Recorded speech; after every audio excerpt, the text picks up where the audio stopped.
LG साहब को इस तरह की जुडिशरी के अधिकार क्षेत्र के अंदर इंटरफेरेंस नहीं करना चाहिए। तो बस सरकार को आज नहीं तो कल पीछे हटना पड़ेगा। ये एक काला कानून है और मैं इसका पुरजोर विरोध करता हूँ।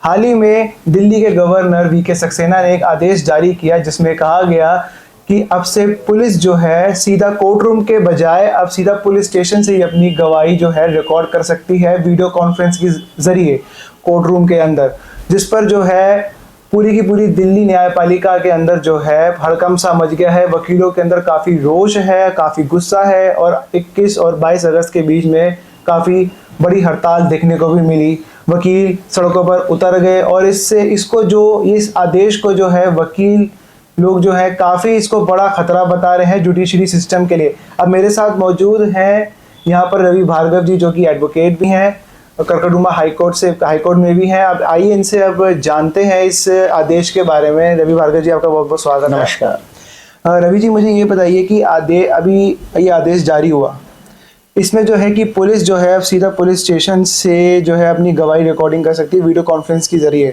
पर इसमें सबसे बड़ा खतरा ये बताया जा रहा है कि जो क्रॉस क्वेश्चनिंग होती है वकील और एक पुलिस के बीच में, ताकि जो है एक बिल्कुल जो है स्थिरता से जो है न्याय हो, पर ऐसे में जो खतरा बताया जा रहा है कि जुडिशरी सिस्टम पे खतरा है, इसका ये माजरा क्या, ये बताइए। देखिए जमीन भाई, पहली चीज़ तो ये कि एलजी साहब को इस तरह जुडिशरी के अधिकार क्षेत्र के अंदर इंटरफेरेंस नहीं करना चाहिए, पहली चीज़।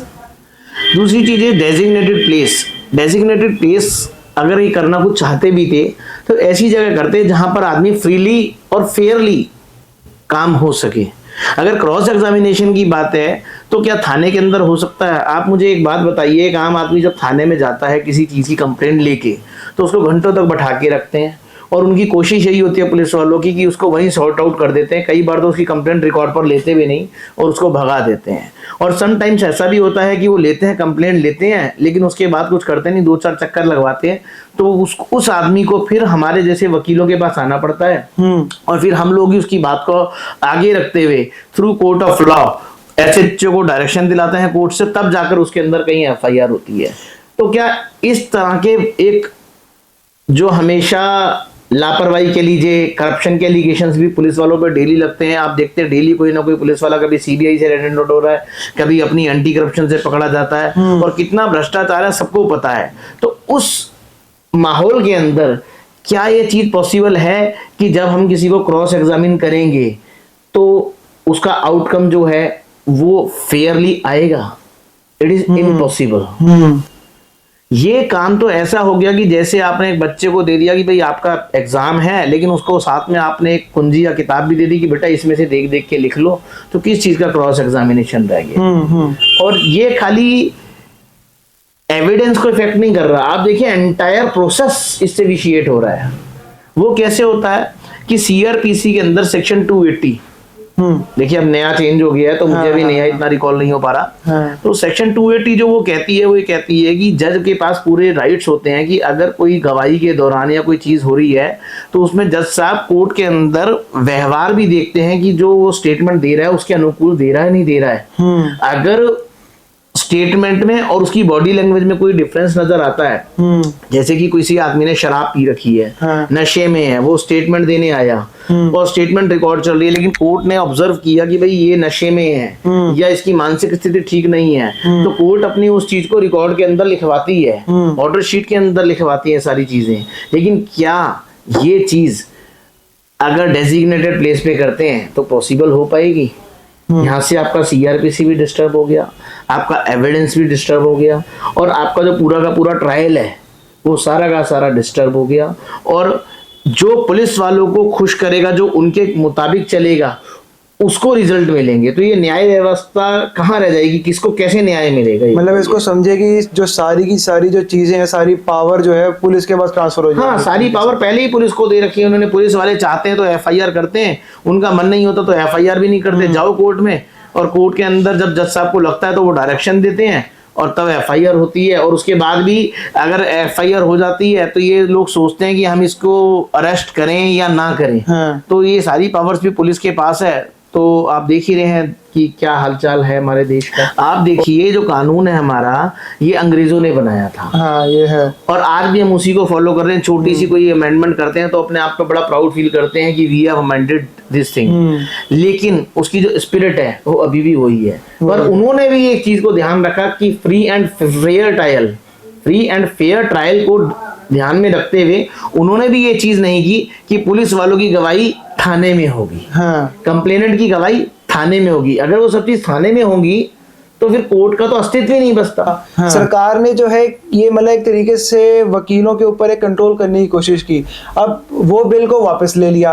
अब उसके बाद देखा गया है कि कुछ टाइम बाद, अभी अगस्त के अंदर 2025 में जो है एलजी के थ्रू ये एक नया आदेश लाई है कि ये मतलब सरकार चाहती क्या है। देखिए जयविन भाई, सरकार जो है, सरकार की मंशा बड़ी साफ है। मैं माफी चाहूंगा आपकी थोड़े से शब्दों पे, हाँ। कि वकीलों के ऊपर कंट्रोल नहीं करना चाहते ये जनता के ऊपर कंट्रोल करना चाहते हैं, क्योंकि इनको पता है कि वकील ही है एक जो जनता की आवाज को उठा सकता है। हाँ। तो ये तो एक बहाना है कि वकीलों पे कर रहे हैं, कर तो अल्टीमेटली जनता पे रहे, लेकिन जनता इतनी भोली भाली है कि इन चीजों को, क्योंकि हमारे यहाँ पर हमारे देश में लीगल सिस्टम को लेके ना कोई एजुकेशन प्रोवाइड कराई जाती है, ना कोई सेमिनार्स होते हैं कि लोगों को उनके राइट्स पता चल सके।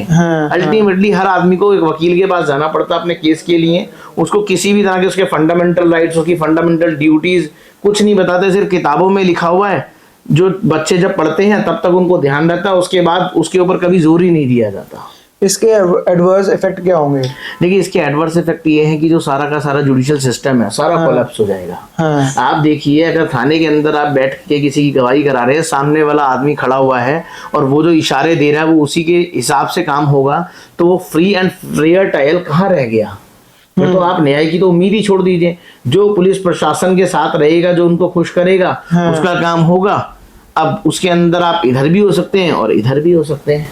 तो इसका जो है मेन बेनिफिशियरी किसको देखा जा रहा है, और साथ में क्या है कि जनता पर जो अपनी फरियाद लेके आता है एक वकील के पास, जहाँ पर उसकी सारी एक उम्मीदें खत्म हो जाती हैं, चाहे वो पुलिस में एफआईआर लिखवाने जाता है, कहीं पर भी जाता है, किसी एमएलए या एमपी के पास जाता है, तो सीधा जो है एक वो लॉयर के पास आता है, वो अपनी कोर्ट में जो है अपील करता है।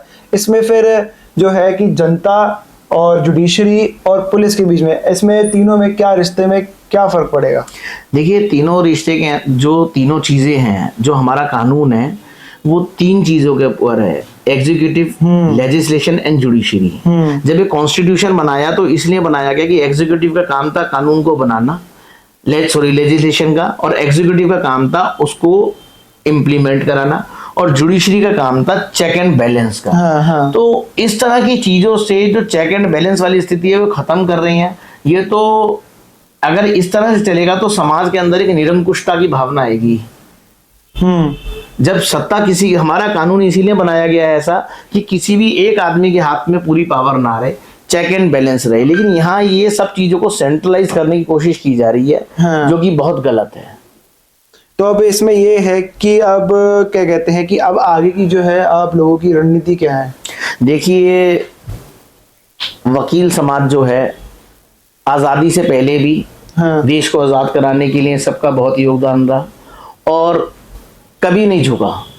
और मैं आपको विश्वास दिलाता हूं आपके चैनल के माध्यम से, आपका धन्यवाद भी करता हूं कि आप समय समय पर वकील भाइयों की आवाज उठाते हैं। इस बार भी यही होगा, सरकार को आज नहीं तो कल पीछे हटना पड़ेगा। ये एक काला कानून है और मैं इसका पुरजोर विरोध करता हूं। और मैं आपके चैनल के माध्यम से आम जनता से भी रिक्वेस्ट करता हूं कि ये खाली मुद्दा वकीलों से जुड़ा हुआ नहीं है। आप इसको अपने ऊपर प्रहार मानिए, आप हमारे साथ हमारी लड़ाई में आइए और हमारा साथ दीजिए, हमें मजबूत बनाइए। ये कहना कि वकील साहब का है मुद्दा, वकील साहब कर रहे हैं, आप देखिए जब तक आपके ऊपर कोई केस नहीं लगता तब तक आपको वकील वकील नजर आता है। उसके बाद एक इंडियन आर्मी के बाद एक वकील ही है जो मैदान छोड़कर भागता नहीं है। बिल्कुल सही बात कही आपने। जैसा कि आपने देखा कि रवि जी ने काफी अच्छे से इसको समझाया और जिससे कि पता लगा कि देखिए सबसे पहली बात, इस भारत के जो है 4 स्तंभ होता है, आप सभी को पता ही है, एग्जीक्यूटिव, लेजिस्लेटिव, जुडिशरी और मीडिया। अगर जुडिशरी ही इसमें कॉम्प्रोमाइज हो जाएगी तो आप सोच सकते हैं कि फिर इंडिया का क्या हाल होगा। अब मैं इसी बात को अब यहाँ पर जो है अब ख़त्म करते हुए आप सभी से गुजारिश करता हूँ कि अगर आप इसी चीज़ को समझते हैं तो आप इसके खिलाफ आवाज़ उठाइए